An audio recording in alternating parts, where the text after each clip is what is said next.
Morning students, कैसे हैं आप बच्चों। आज हम पाठ 14 हाजिर जवाब शेख जी पढ़ेंगे।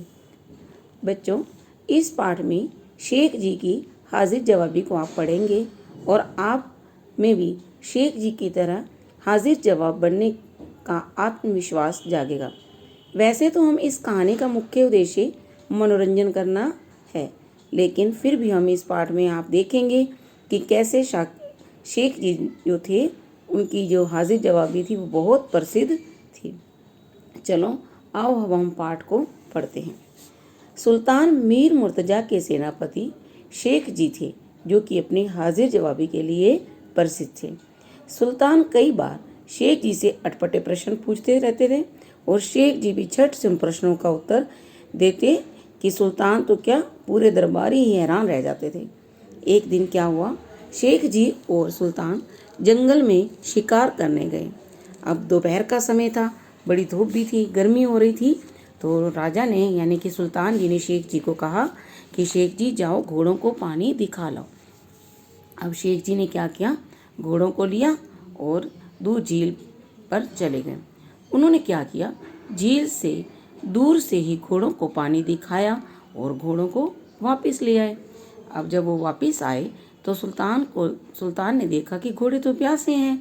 तो उन्होंने कहा कि घोड़े तो प्यासे हैं, क्या तूने उन्हें पानी नहीं पिलाया? तो शेख जी ने कहा सुल्तान से, नहीं, मैंने तो पानी नहीं पिलाया। तो उन्होंने कहा क्यों?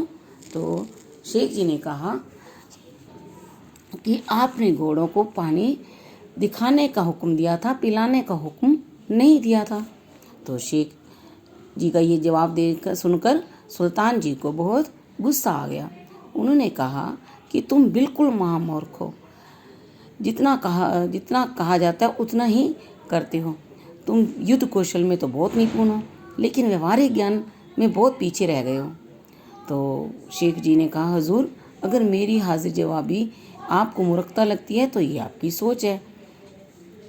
तो फिर सुल्तान ने कहा, अब ऐसा करो, अब पानी पिला कर लाओ, दिखा कर नहीं केवल।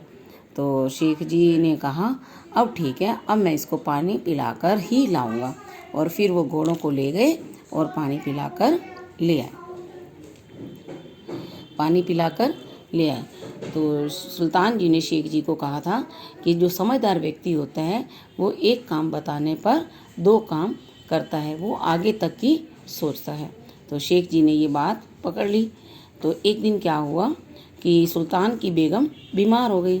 तो सुल्तान ने शेख जी को कहा कि बेगम बीमार हो गई है, जाओ वैद्य जी को बुलाओ। तो शेख जी ने क्या किया, एक नौकर को तो वैद्य जी को बुलाने भेज दिया और दूसरे नौकर को कफन लाने भेज दिया।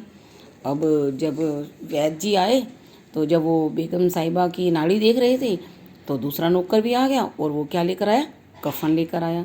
अब ये देखकर तो सुल्तान जी को गुस्सा आएगा ना, तो वो बड़े क्रोधित हुए और उन्होंने कहा ये क्या है? तो उन्होंने कहा कि ये शेख जी का आदेश था, उन्होंने ही कफन मंगवाया था। अब यह देखकर सुल्तान जी को बहुत गुस्सा आया।